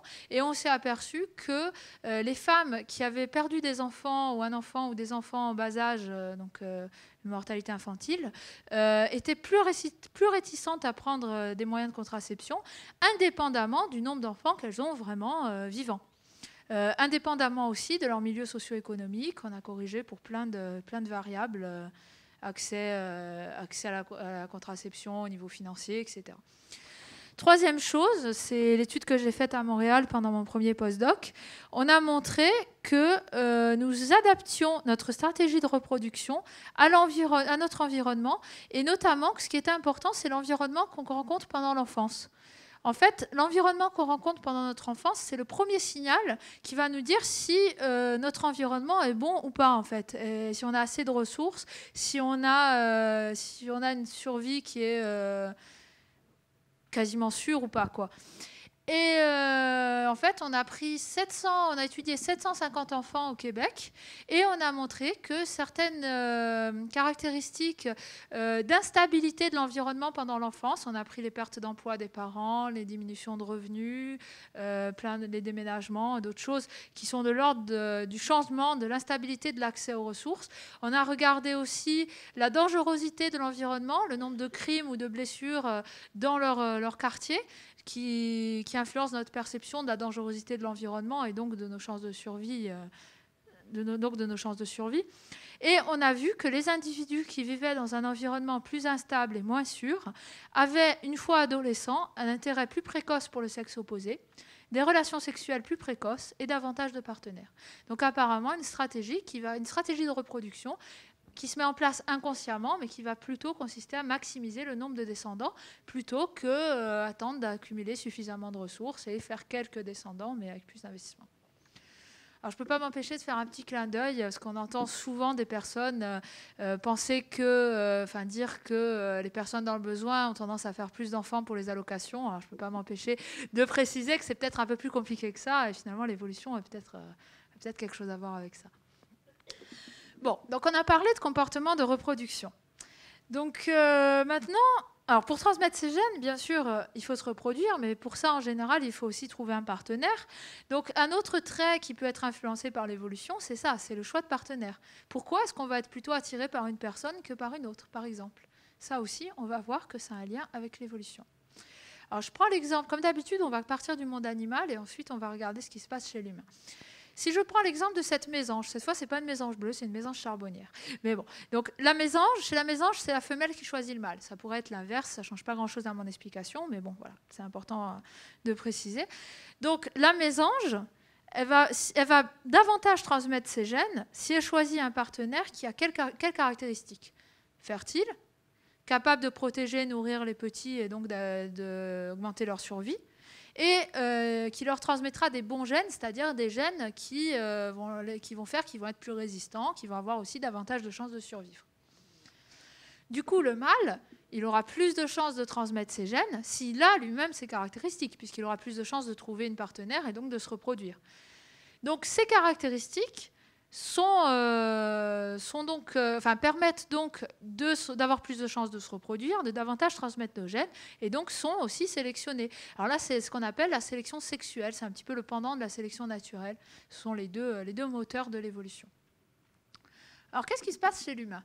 Est-ce qu'on va choisir nos partenaires suivant ce genre de règles aussi? Est-ce qu'on va avoir tendance à préférer des partenaires qui vont augmenter notre probabilité de transmettre nos gènes, inconsciemment, hein, bien sûr. Alors, il y a beaucoup d'études qui ont regardé les préférences des hommes envers les femmes. Il y a beaucoup moins d'études qui ont fait le contraire. Je trouve ça un petit peu dommage, hein, ça serait peut-être bien de s'y mettre, mais bon, pour l'instant, on va parler de ces études-là. Donc, des études qui ont montré, par exemple, des silhouettes de femmes à des hommes et leur ont demandé de choisir lesquelles leur paraissaient les plus attirantes, ou des visages. Enfin, toutes sortes de déclinaisons de ce genre de protocole. Et effectivement, en moyenne, même si bien sûr il y a une variabilité en fonction des individus, en moyenne, les hommes vont avoir tendance à choisir les femmes qui ont des caractéristiques qui sont liées à la fertilité et à la condition physique. Par exemple, la jeunesse est corrélée significativement à la fertilité. Le ratio taille-hanche de 0,7, les fameuses proportions dont on nous dit qu'elles seraient idéales, alors en fait ça ne vient pas de nulle part non plus, parce qu'une taille plus fine, c'est significativement corrélé à la jeunesse et donc aussi à la fertilité. La largeur des hanches, c'est moins de problème à l'accouchement, et c'est aussi plus de stockage de réserves qui vont servir pour alimenter l'embryon. Donc encore une fois, des traits liés à la fertilité. La symétrie du visage ou encore la longueur des jambes, ce sont des traits qui témoignent du fait qu'on n'a pas eu des carences pendant le développement, qu'on n'a pas manqué de certaines choses pendant le développement et donc qu'on est potentiellement en meilleure santé ou qu'on a des meilleurs gènes qui donc, nous ont permis d'avoir ces traits. Donc ce sont les traits qui sont majoritairement préférés par les hommes. Ça fait réfléchir. D'ailleurs, j'ai envie de dire, alors ça c'est une hypothèse, hein, c'est une hypothèse personnelle, je ne connais pas d'études là-dessus, j'ai regardé, j'en ai pas trouvé. On sait que les changements, il y a eu des changements de préférence physique au cours des siècles.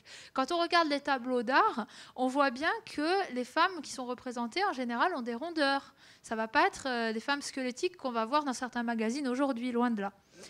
Alors à l'époque, il y avait quand même plus d'inégalités d'accès à la nourriture, même s'il y en a encore aujourd'hui dans ça parfois, entre les individus. Et du coup, avoir des rondeurs, ça voulait dire qu'on était mieux nourris, qu'on était donc potentiellement en meilleure santé, on ne souffrait pas de carences, etc. Donc ce n'est pas étonnant finalement que les hommes préféraient des femmes qui avaient des rondeurs.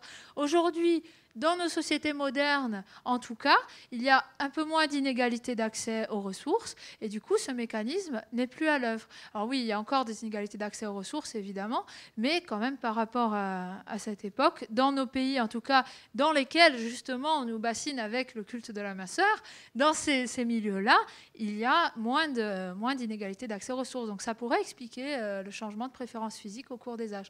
Mais comme j'ai dit, ça reste une hypothèse, hein, une hypothèse que j'aimerais bien étudier d'ailleurs plus tard. Un autre exemple qui est très parlant en ce qui concerne le choix de partenaire, encore une fois, c'est le système CMH. Le système CMH, c'est un ensemble de gènes qui codent pour le système immunitaire. Et donc, il faut savoir d'abord que pour chaque gène dans notre organisme, on a deux copies. Une qui nous vient du père, une qui nous vient de la mère. Et il a été montré que les individus qui ont deux copies différentes pour les gènes du système CMH avaient un système immunitaire qui était plus efficace, plus résistant contre les infections. Donc, ça veut dire qu'on a intérêt à choisir un partenaire qui a des gènes sur le CMH différents des nôtres pour que les enfants soient davantage résistants contre les infections. Alors bien sûr, je dis pour, bon, je ne suis pas en train de dire qu'on le fait pour ça consciemment, mais la sélection a pu faire que les individus qui faisaient ce choix-là étaient avantagés et donc devenaient de plus en plus fréquents. Alors, est-ce que c'est vrai? Il y a eu 2 études, enfin il y en a eu plus que ça, mais surtout 2 études très parlantes. La première, c'était une expérience olfactive. On a donné des t-shirts à des personnes qui avaient été portées et on a demandé de les sentir et de choisir quelles odeurs leur paraissaient les plus attirantes. Oui, ça a été fait. Des fois, on a des idées un peu bizarres. Et ce qu'on a montré, c'est que sans le savoir, la grande majorité des personnes choisissaient les t-shirts de personnes qui avaient un système CMH différent du leur. Et cette différence, on montre statistiquement qu'elle est trop forte pour être expliquée seulement par le hasard. Deuxième chose, on a pris des couples un peu partout dans le monde. En fait, on a utilisé une grande base de données génétiques qui s'appelle HapMap. C'est mon ancien labo de thèse qui a fait ça il y a quelques années. Et ils ont regardé si les couples sont plus souvent qu'attendus par hasard différents au niveau du CMH. Est-ce que dans les faits, on s'apparie vraiment avec des personnes qui ont un CMH différent d'une autre? Oui, les résultats sont positifs. Donc, a priori, on a tendance à choisir des personnes qui ont un CMH différent d'une autre, sans le savoir, inconsciemment. Et le signal, la perception, passe certainement par un signal olfactif, puisque on l'a démontré avec l'autre étude. Donc oui, finalement, on est un petit peu manipulé par nos gènes, si on peut dire. Enfin, en tout cas, nos gènes nous influencent également nos comportements. Un autre exemple, alors cette fois, je ne parle plus du tout de reproduction, mais c'est important à citer aussi, je pense, l'attirance pour le sucre. C'est intéressant parce que c'est un exemple de mauvaise adaptation à nos sociétés modernes. J'ai dit tout à l'heure que ce qui était bon dans certains environnements n'était pas forcément bon dans d'autres environnements, en fonction donc des caractéristiques physiques de l'environnement, et que c'était des traits différents qui étaient sélectionnés. Il y a aussi des fois un autre phénomène qui se met en place, c'est que ce qui était bien, ce qui était avantageux chez nos ancêtres, n'est pas forcément aujourd'hui. Mais comme l'évolution, ça prend du temps, on a gardé des caractéristiques qui étaient sélectionnées avant, mais qui peuvent être néfastes aujourd'hui. La consommation excessive de sucre, on sait que c'est mauvais pour la santé. Ça a été montré maintes et maintes fois. Ça favorise le diabète, l'acné, l'obésité, les accidents cardiovasculaires. Il y a même des études en cours. Alors j'ai mis des points d'interrogation parce que ce n'est pas encore tout à fait prouvé. Mais il y a des études en cours qui commencent à faire des liens avec les problèmes de vue, avec l'alimentation, enfin le sucre pendant l'enfance et le développement de problèmes de vue. Et même avec le cancer, mais ça fait quelques polémiques. Bon, pour l'instant, c'est à prendre avec un point d'interrogation. Et à suivre. On sait, alors du coup, pourquoi, si c'est si mauvais pour la santé, pourquoi est-ce qu'on est quasiment tous plus ou moins attirés par les sucreries? Il y a des personnes qui n'aiment pas le chocolat, mais ça reste assez rare quand même. Pourquoi est-ce que globalement, on a plutôt une attirance pour le sucre? Alors déjà, ça, ce n'est pas spécifique à l'humain, encore une fois. Tous les primates qui consomment du sucre, qui ont du sucre dans leur régime alimentaire, des fruits, du miel, des choses comme ça, ont cette attirance. Ils vont préférentiellement choisir cet aliment par rapport aux autres aliments qui sont plus courants dans leur alimentation. Ce sont des denrées qui sont déjà très nutritives et surtout qui ne sont pas présentes toute l'année. Le sucre, dans le milieu naturel, c'est présent dans les fruits, le miel, globalement. C'est d'autres choses aussi, mais surtout dans l'alimentation des primates, c'est surtout dans les fruits et le miel. Donc, puisqu'il n'y en a pas toute l'année, être attiré par le sucre, avoir un goût pour le sucre, c'est être plus motivé à en rechercher, c'est en consommer davantage quand on peut en consommer, et c'est un avantage qui favorise la survie pendant les saisons où on n'a pas accès à cette denrée très nutritive. Donc ça a été sélectionné chez nos cousins, chez les autres primates. Il y a fort à parier, là aussi il y a des études en cours, que ça a été aussi sélectionné chez l'humain et que du coup aujourd'hui ça nous joue des tours parce qu'aujourd'hui le sucre est présent toute l'année dans notre environnement en abondance et du coup on va être attiré par le sucre, on va en manger plus et ça va entraîner des problèmes de santé. Donc on dit souvent que attention, l'évolution c'est pas forcément synonyme de progrès, on n'évolue pas forcément vers le mieux. Là on a un bon exemple, l'évolution peut aussi entraîner des maladaptations. Donc ça, j'ai déjà dit. Donc, pour conclure sur ce que j'ai dit jusqu'à présent, nos traits morphologiques, physiologiques, comportementaux, etc., témoignent de notre passé évolutif, ont été influencés par les différents environnements dans lesquels nos ancêtres ont évolué. On a vu aussi que biologique et culturel sont très liés, qu'on ne peut pas opposer aussi drastiquement les deux qu'on le fait parfois dans la vie de tous les jours. Non, le culturel influence le biologique et vice-versa. On a vu aussi que ce qui est avantageux dans certains environnements ne l'est pas nécessairement dans tous. En Europe, on peut boire du lait. À Bali, c'est un laxatif, par exemple. Là, je schématise un peu, mais voilà, ça montre que selon les environnements, les traits qui sont avantageux ne sont pas forcément les mêmes. On a vu que c'était important de prendre en compte ces adaptations locales et les adaptations tout court, notamment avec des implications pour la santé humaine. On a vu aussi qu'il pouvait y avoir des maladaptations avec la consommation de sucre. Je vous ai pris pour vous montrer tout ça quelques exemples. Évidemment, il y en a plein d'autres dont j'aurais pu parler, même si le domaine de recherche est assez récent, mais quand même, il y a une grande diversité de sujets qui sont étudiés. J'ai pris soin de prendre des exemples où on a le plus de données et qui sont déjà bien étudiés, mais il y a plein de choses qui sont en cours d'étude actuellement et où on commence à avoir des bonnes idées de qu'est-ce qui se passe. Alors, quelques exemples comme ça en vrac rapidement. La consommation de soja. Alors, les soja, il faut savoir que ça contient des phytoestrogènes qui sont très proches des oestrogènes, l'hormone femelle. Et du coup, il y a des chercheurs qui ont étudié les liens avec le cancer du sein. Alors, certaines études montrent un effet protecteur. D'autres études disent plutôt que ça sera un facteur de risque. On a un petit peu tout et son contraire dans les résultats. Et quand on regarde de plus près, les populations qui sont étudiées ne sont pas forcément les mêmes. On n'inclut pas forcément des personnes des mêmes origines ethniques ou enfin, des mêmes populations dans les échantillons. Ce qui pourrait expliquer que les résultats sont différents, puisqu'on a vu qu'il y a des adaptations locales parfois. Notamment, beaucoup vont dire oui, mais en Asie, il y a très peu de cancer du sein, c'est vrai, et on mange du soja tous les jours. Alors, ok, mais peut-être que justement, parce qu'il y a une consommation traditionnelle de soja, les individus ont développé des adaptations qu'on n'a pas forcément ici aujourd'hui. Alors, je ne suis pas en train de vous dire qu'il ne faut plus du tout manger de soja. Les études ne sont pas encore assez... Enfin, on ne peut pas dire que pour l'instant, on ait vraiment assez d'éléments pour dire qu'il faut complètement arrêter d'en consommer. Mais ça fait quand même réfléchir. Et par principe de précaution, ça sera assez justifié quand même de se dire qu'on va limiter notre consommation. Ce n'est pas en mangeant un peu de temps en temps qu'on va développer un cancer. Mais voilà, il faut quand même y réfléchir. Deuxième exemple, alors les régimes amaigrissants, ceux qui ont l'habitude d'alterner période de régime et période où ils se restreignent moins alimentairement parlant, savent certainement connaissent en fait l'effet yo-yo, savent que sur le long terme, souvent, ça a tendance plus à faire grossir qu'autre chose. Alors, en fait, j'ai dit tout à l'heure que notre cerveau était capable d'analyser son environnement et d'adapter notre comportement en fonction. Quand on donne à notre cerveau le signal que dans notre environnement, l'accès aux ressources est irrégulier, eh bien, qu'est-ce qui est sélectionné? Quelle stratégie est sélectionnée?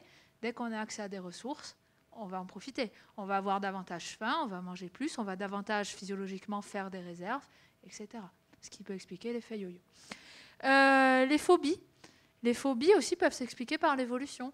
Les phobies les plus courantes, c'est quoi? C'est des phobies d'animaux ou de situations qui peuvent être dangereuses dans certains environnements. Les araignées, il y a des environnements où il y a des araignées mortelles. Donc se tenir éloigné des araignées, c'est avoir moins de risque d'être mordu par une araignée, et donc ça favorise la survie. Chez nos ancêtres, c'était probablement pareil. Les rats, c'est la même chose. Les rats, c'est des vecteurs de maladies. Okay, ils n'ont jamais mangé personne, mais c'est des vecteurs de maladies. Pendant les épidémies de peste, les personnes qui avaient la phobie des rats avaient probablement moins de risques d'être touchées. Donc encore une fois, sélection d'un mécanisme de défense. Là aussi, c'est des études en cours, hein, mais bon, voilà, je vous donne des pistes de réflexion parmi d'autres. Les croyances.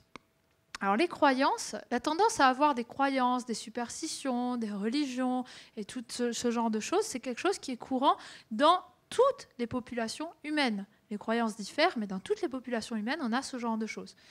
Alors les psychologues et les psychologistes savent bien que que les superstitions, c'est pas forcément quelque chose qui est complètement anodin. Alors, il y a même des études qui ont montré que lorsque on étudie les performances des sportifs, les sportifs qui ont des porte-bonheur, des rituels, qui font des prières avant les compétitions ou des choses comme ça, lorsqu'on leur enlève ça, ils vont effectivement moins bien réussir. Alors, je parlais de la psychologie. En psychologie, il y a une expérience connue qui a montré que si on donne le même problème de mathématiques à résoudre à deux groupes, qu'à un groupe, on leur dit qu'ils vont réussir, que c'est facile, à l'autre groupe, on leur dit que c'est difficile, que de toute façon, personne n'y arrive, qui va réussir mieux? Ceux à qui on dit qu'ils vont réussir.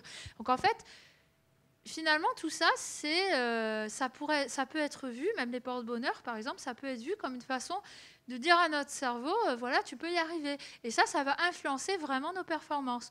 Donc, ça peut aussi être sélectionné. C'est une hypothèse parmi d'autres qui pourrait expliquer qu'il y a des superstitions, des croyances dans toutes les populations humaines. La latéralité. Pourquoi est-ce que vous êtes déjà demandé, par exemple, pourquoi il y a des droitiers et des gauchers, et surtout pourquoi est-ce que les droitiers sont majoritaires dans toutes les populations humaines, mais il y a quand même des gauchers aussi dans toutes les populations humaines. Alors, si certains d'entre vous sont droitiers et ont déjà joué au ping-pong ou au tennis contre un gaucher, vous voyez certainement que c'est un petit peu difficile au début de s'y faire. Parce qu'on n'a pas l'habitude, on joue plus souvent contre des droitiers puisqu'ils sont plus fréquents dans la population. C'était probablement exactement la même chose pour les combats. Chez nos ancêtres, il y avait beaucoup de duels qui pouvaient mener à la mort. Quand on était gaucher, qu'on se battait contre un droitier, on était peut-être avantagé. Mais cet avantage-là, il ne fonctionne que si les gauchers sont minoritaires dans la population. Sinon, il n'y a plus l'effet de surprise. Donc ça pourrait expliquer qu'il y ait plus de droitiers que de gauchers dans les populations, mais qu'il y ait toujours des gauchers. Il y a une étude en cours là, en ce moment où on compare des tribus en Indonésie, certaines qui font des combats rituels, d'autres qui sont beaucoup plus pacifiques, et on s'attend du coup à ce qu'il y ait plus de gauchers dans les tribus qui font des combats traditionnels. Les résultats pour bientôt, j'espère. Donc il y a aussi toute une série d'études sur ce qu'on appelle les paradoxes darwiniens. Tous ces traits qui a priori statistiquement diminuent la probabilité de se reproduire ou diminuent le nombre d'enfants qu'on va avoir, mais qui pourtant sont présents dans toutes les populations humaines. Comment est-ce qu'ils ont pu être sélectionnés? Puisque le moteur de la sélection, c'est la transmission des gènes. Par exemple, la ménopause. Chez l'espèce humaine, et seulement chez l'espèce humaine et chez une autre espèce, les orques, la ménopause a lieu chez la femme en moyenne 20 ans avant la fin de l'espérance de vie. Alors pourquoi ? Après tout, si ce qui est sélectionné, c'est ce qui nous permet de davantage transmettre nos gènes, a priori, il semble que ça soit plus avantageux de se reproduire toute sa vie. Alors pourquoi la ménopause? L'hypothèse que je suis en train de tester dans mon postdoc actuel, c'est l'hypothèse de la grand-mère, entre autres, mais c'est une des hypothèses principales. L'hypothèse de la grand-mère, c'est l'idée qu'en arrêtant de se reproduire avant la fin de notre vie, on investit plus d'énergie pour aider les enfants et les petits-enfants, on augmente la fertilité des enfants, la survie des petits-enfants, et ainsi, ça va être sélectionné, parce que du coup, on augmente la transmission de nos gènes, génération après génération. Sur l'homosexualité aussi. Alors évidemment, être homosexuel, ça ne veut pas dire être stérile, hein, bien sûr. Il y a beaucoup d'homosexuels qui ont des enfants biologiques. Mais quand même, statistiquement, en moyenne, si je fais des moyennes, on s'aperçoit qu'ils ont quand même moins d'enfants en moyenne que les hétérosexuels. Pourtant, il y a des homosexuels dans toutes les populations humaines. Il y a aussi d'ailleurs des comportements homosexuels chez d'autres espèces. Hein. Petit clin d'œil certains qui, pendant certains débats sur le mariage pour tous, entre autres, ont pu dire que c'était contre nature, comme quoi, peut-être pas. En fait, il semble qu'il y ait un mécanisme évolutif qui fait que ça existe. Parce que sinon, il n'y aurait aucune raison que ça existe dans toutes les populations humaines.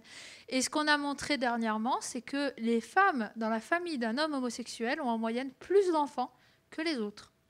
Donc il y aurait apparemment un mécanisme, potentiellement des gènes, qui, à la fois augmenterait la probabilité d'être homosexuel chez les hommes, mais augmenterait la fertilité chez les femmes et du coup serait sélectionné. Voilà. Dernier exemple, après j'ai quasiment terminé, la coopération. La coopération, alors nous, êtres humains, il arrive parfois qu'on investisse du temps, de l'énergie pour aider nos semblables, y compris des semblables qui ne sont pas apparentés, donc on ne partage pas de gènes avec eux. A priori, ce n'est pas un avantage pour la transmission des gènes. Dans le reste du monde animal, ça peut exister, mais c'est assez rare quand même. C'est toujours expliqué par d'autres choses. Dans l'espèce humaine, c'est un peu plus énigmatique. Mais il y a quand même des hypothèses qui ont été proposées. Par exemple, la réciprocité directe. Le fait qu'on aide quelqu'un augmente la probabilité qu'il nous aide en retour et donc potentiellement peut être avantageux pour notre propre survie. Il y a aussi la réputation. Le fait d'aider les gens fait qu'on va être vu comme quelqu'un qui aide et donc quelqu'un qui mérite plus d'être aidé en retour. Donc ça, ce sont des mécanismes qui ont été proposés. Et j'ai envie d'aller plus loin, donc c'est un projet que j'ai pour plus tard, en disant que ces mécanismes-là, on s'attend à ce qu'ils fonctionnent mieux dans les petites populations et dans les populations plus isolées. Parce que déjà, la réputation, ça se diffuse beaucoup plus vite quand tout le monde connaît tout le monde, hein, forcément. Et aussi, on a plus intérêt à s'assurer l'aide d'une personne en particulier s'il y a moins de personnes dans notre environnement qui pourraient potentiellement nous aider. Donc j'ai pour projet de comparer des populations de différentes tailles et également des îles et des populations continentales. J'aimerais bien faire une partie de cette étude en Corse d'ailleurs pour voir si les comportements de coopération sont différents ou pas. Qui sait, hein, peut-être qu'on montrera qu'en Corse, on est particulièrement coopératif. Hein. Bon, peut-être, hein, les résultats, on ne peut pas les prédire à l'avance, mais ça pourrait être intéressant. Donc, dernière question, du coup, qu'on peut se poser, évidemment, pour conclure. On a vu que l'humain s'était adapté à ces environnements passés, que notre passé évolutif nous influence aujourd'hui, mais est-ce que tout ça continue? Est-ce qu'on est encore en train de s'adapter à notre environnement actuel et est-ce que ça va influencer l'humain du futur? Alors, c'est difficile, on ne peut pas dire comme ça, demain, l'homme sera plus grand, plus petit, etc. Parce que les mutations génétiques, elles arrivent au hasard quand même. La sélection va faire qu'elles vont être choisies, qu'elles vont être conservées ou pas, mais elles arrivent au hasard. Donc c'est difficile de faire des prédictions. Mais on peut essayer de voir si encore aujourd'hui on s'adapte à notre environnement, mesurer la sélection actuelle, la sélection en cours. Ça, c'est pas facile méthodologiquement, c'est l'un des grands défis actuels de la biologie évolutive, mais on avance, et on avance notamment grâce au séquençage au débit, le fait qu'aujourd'hui on soit capable de lire, de séquencer le génome entier d'individus, nous a permis déjà de voir que oui, la diversité génétique était différente, il y avait des tendances d'évolution de la diversité génétique d'une génération sur l'autre, et aussi que la fertilité humaine, par exemple, dépend encore des gènes. Malgré les moyens de contraception modernes, etc., il y a quand même des gènes qui influencent le nombre d'enfants qu'on va avoir. Donc voilà, on avance avec ce genre d'indices. On a aussi montré, là c'est pas du séquençage, mais c'est intéressant aussi, de la sélection sur certains traits précis dans certaines populations précises. Par exemple, sur l'âge de la première reproduction dans la population de l'île aux Coudres, qui est une île au Québec. Donc voilà, on a des indices, pour l'instant assez éparses, mais qu'on est en train d'essayer d'alimenter, enfin, on est en train d'essayer d'en chercher d'autres de plus en plus solides qui montreraient que peut-être la sélection est encore en cours. Qui sait, peut-être qu'un jour on va s'adapter à la consommation de sucre. Peut-être qu'on va développer un dégoût ou des mécanismes qui vont faire que ça sera moins dangereux. Pour l'instant, on n'y est pas encore et c'est difficile de le prédire. Mais voilà, c'est des pistes de recherche pour le futur. Voilà. Alors je tenais pour finir à vous parler de quelques ouvrages qui peuvent être très instructifs si vous voulez pousser un petit peu plus loin vos connaissances dans ce domaine. Il y a d'abord les 2 ouvrages de Michel Raymond, qui est l'un des spécialistes de la biologie évolutive humaine en France. Il y en a très peu, mais il y en a. Et il a écrit 2 ouvrages qui sont vraiment très bien vulgarisés, qui sont vraiment accessibles au public tout en étant bien documentés scientifiquement parlant. Pourquoi je n'ai pas inventé la roue, qui parle de sélection naturelle en général, et Cro-Magnon toi-même, qui parle plus spécifiquement des implications pour l'homme et pour notre vie quotidienne en particulier. L'autre série s'adresse surtout aux professionnels de la santé, pas que, mais elle a quand même été écrite pour ça au départ, pour diffuser un peu la théorie de l'évolution dans ce domaine. Il y a 3 tomes, une introduction, un tome sur les maladies infectieuses et un tome sur les troubles mentaux. Voilà, donc merci à tous. J'espère que je n'ai pas été trop longue. Je me suis peut-être laissée un peu emporter par moment. Mais donc, bien sûr, n'hésitez pas à me poser des questions, soit maintenant, ou même si plus tard vous voulez continuer à discuter de ça avec moi. J'ai mis mon adresse mail, voilà, vous pouvez la prendre et n'hésitez pas.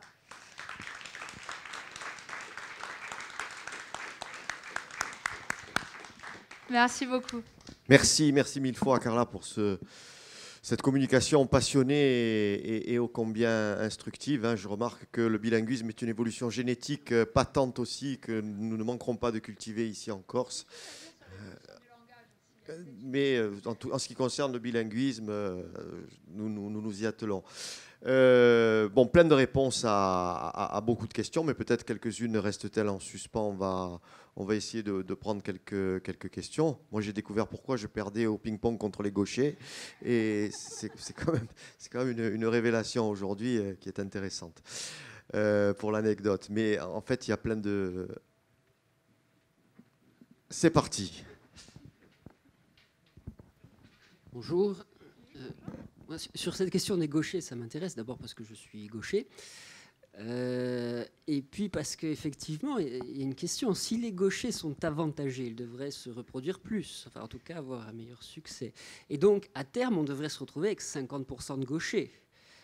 Alors, oui, mais en fait, le truc, c'est que cet avantage ne tient que si les gauchers sont minoritaires. Parce que si les droitiers, je reprends l'exemple du ping-pong, hein, si les droitiers avaient autant de fois dans leur vie joué contre des droitiers ou des gauchers, ils seraient habitués aux deux. Et donc, à terme, on devrait tendre vers plus ou moins 50%, c'est-à-dire le moment où ils auraient plus d'avantages et où ils arrêteraient de se reproduire plus, et donc on aurait un équilibre qui serait plutôt vers les 50%. Non, en fait, c'est ce qu'on appelle un phénomène de fréquence dépendance. Quand on dépasse un certain pourcentage de gauchers, du coup, l'avantage diminue, et du coup, la sélection en faveur des gauchers ne se fait plus, en fait. Donc on a une rediminution, ensuite une augmentation, puis on a un équilibre. Alors il se trouve qu'il ne se fait pas à 50%, et il se fait plutôt, alors je ne sais plus exactement le pourcentage, désolé, mais... Donc ça, on a une modélisation et qui correspond au nombre réel de gauchers dans la population. Ouais. D'accord, merci. Un'altra domanda?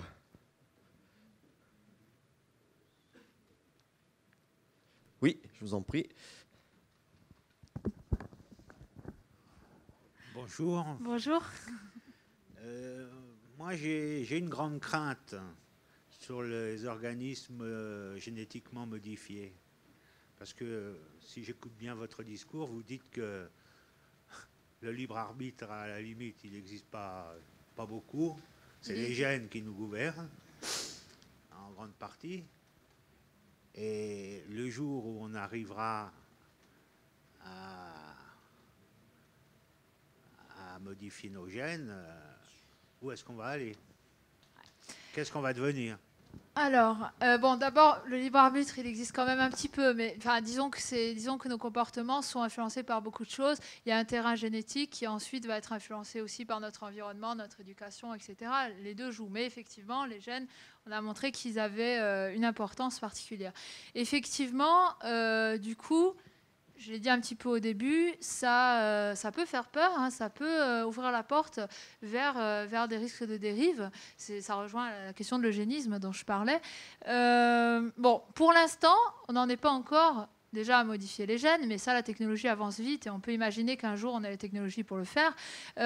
On n'en est pas encore non plus à dire exactement identifier quel gène influence. En fait, chaque comportement est influencé par une multitude de gènes. Il n'y a pas un gène qui va faire qu'on va être, je sais pas, gentil, égoïste, ce que vous voulez. C'est une multitude de gènes qui vont influencer chacun de nos comportements. Donc déjà, bon, ça rassure un petit peu. C'est pas si facile que ça. On peut pas, même si on savait modifier les gènes, on ne pourrait pas si facilement modifier le comportement des individus. Maintenant, on pourrait imaginer qu'avec les moyens techniques futurs, etc., ça soit un danger, il faut dire, un danger pour notre société.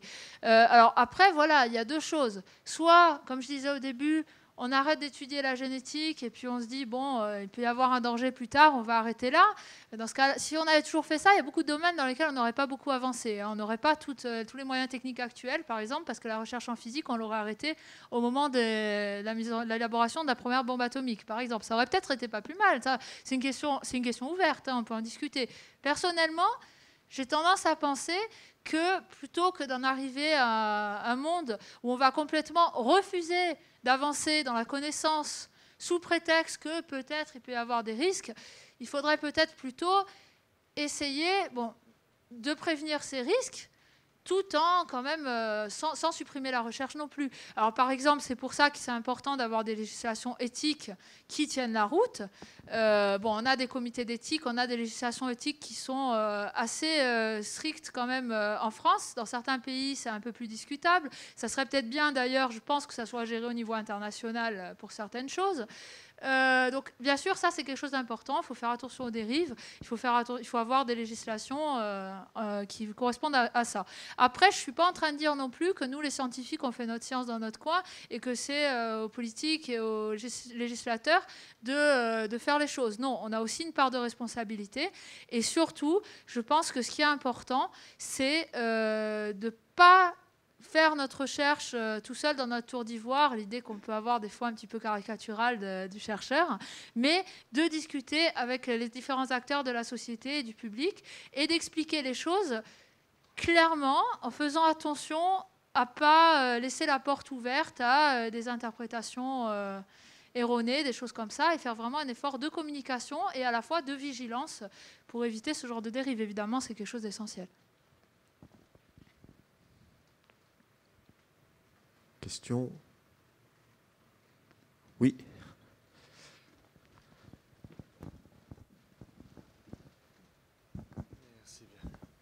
Oui, bonjour. Moi, je suis intolérant au gluten et au lactose. Le gluten, c'est sûrement à cause de tout ce qu'il y a pu avoir comme évolution sur le blé ces dernières années, justement pour avoir un bon rendement. Qu'est-ce que je dois faire? Je dois continuer à en consommer alors que ça me bousille, en espérant qu'un jour l'espèce arrivera à le digérer.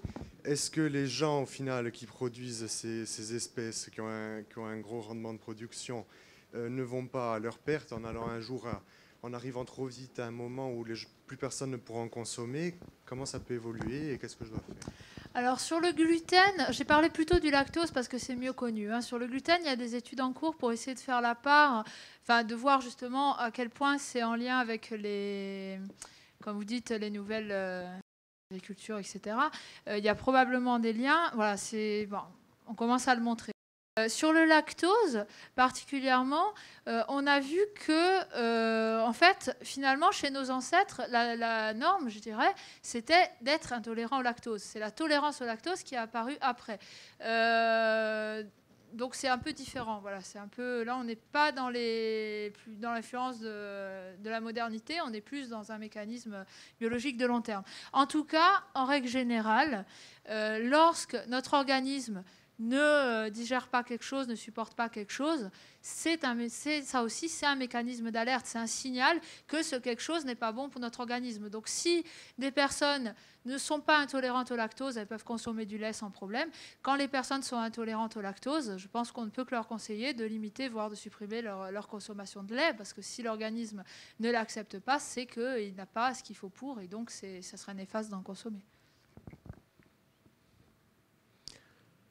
Moi, j'avais une question sur l'influence de ces évolutions sur le cloisonnement des classes sociales. Est-ce que par rapport à la sélection sexuelle, quelqu'un qui est beau, intelligent, fort et riche ne va pas avoir tendance à épouser quelqu'un de beau, intelligent, fort et riche, et que du coup, ceux qui restent prendront ce reliquat et on aura tendance peut-être à cloisonner encore plus les classes sociales. C'est simpliste, mais je me demande s'il y a eu des études là-dessus. Oui. Il y a eu des études là-dessus. Bon, malheureusement, on aimerait pouvoir dire l'inverse, mais malheureusement, c'est pas mal ce qu'on observe. Quand on regarde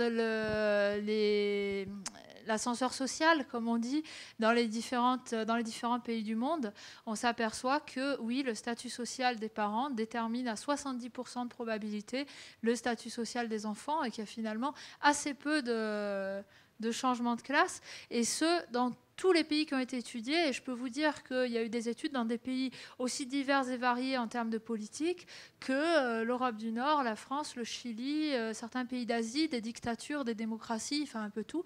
Et on retrouve tout le temps ça, indépendamment du système politique. Donc oui, malheureusement, il y a certainement un lien.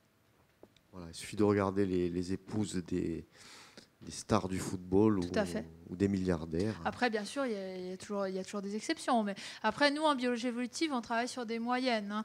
Quand on voit qu'en moyenne, il se passe quelque chose dont on peut montrer statistiquement que ça ne peut pas être expliqué par le hasard, on essaie de comprendre ce qui se passe.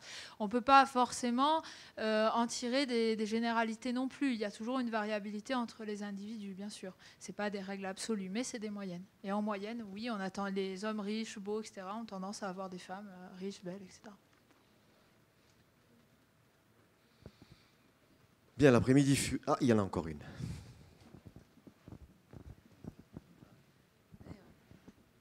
Je ne sais pas si ça marche, oui. Pour revenir sur votre remarque riche, beau, célèbre, machin, on est peut-être sur le principe de chercher à l'accessibilité aux ressources, donc à la survie de l'espèce. Donc on va... Enfin, moi, je vois ça comme ça, parce que vous n'allez pas aller chercher quelqu'un qui ne va pas vous fournir de nourriture, un toit, les besoins physiologiques naturels de Maslow. Donc on va se retrouver avec des gens, on va se tourner vers des gens qui peuvent nous apporter ces choses pour améliorer socialement et notre survie aussi, parce que bon, les premiers besoins que vous satisfaisez, dormir, manger, vous couvrir, dormir, vous reproduire, je crois que j'en oublie un. Voilà. Tout à fait. Donc est-ce qu'on peut observer ça on observe ça avant, on observe ça maintenant, mais on va observer ça encore longtemps, parce que Probablement. Alors, c'est pas toujours bien vu, c'est peut-être pas très politiquement correct ce que je vais dire, mais par exemple, oui, il y a des études qui ont montré que les femmes avaient tendance à préférer les hommes qui gagnaient beaucoup d'argent, qui avaient un bon statut socio-économique, etc. Et c'est probablement pour ça, certainement. Merci. T'en es foutu. Désolée. Mais il y a de la variabilité comportementale entre les individus, donc tout n'est pas perdu. Bon, je suis sûr qu'il y a encore des dizaines de questions. En tout cas, merci Carla de cet effort, de venir ici à Corté chez vous, hein, bien entendu, nous régaler de ces considérations. Il y a des enjeux sur la Corse aussi, on les a entrevus, et puis bon, sans doute y aura-t-il des études. Je sais qu'on a aussi au sein de l'université des chercheurs qui vont dans ce sens, qui font des études sur la génétique. En tout cas, c'est un des grands enjeux du 21e siècle, et merci de nous y avoir éveillés aujourd'hui. Bonne continuation. Merci à tous d'avoir été avec nous, et à presto. Merci surtout à vous. Hein. Comme je l'ai dit, c'est vraiment un plaisir pour moi de parler ici, d'autant plus que j'ai commencé mes études ici, donc forcément. Merci beaucoup. Merci à vous aussi, bien sûr.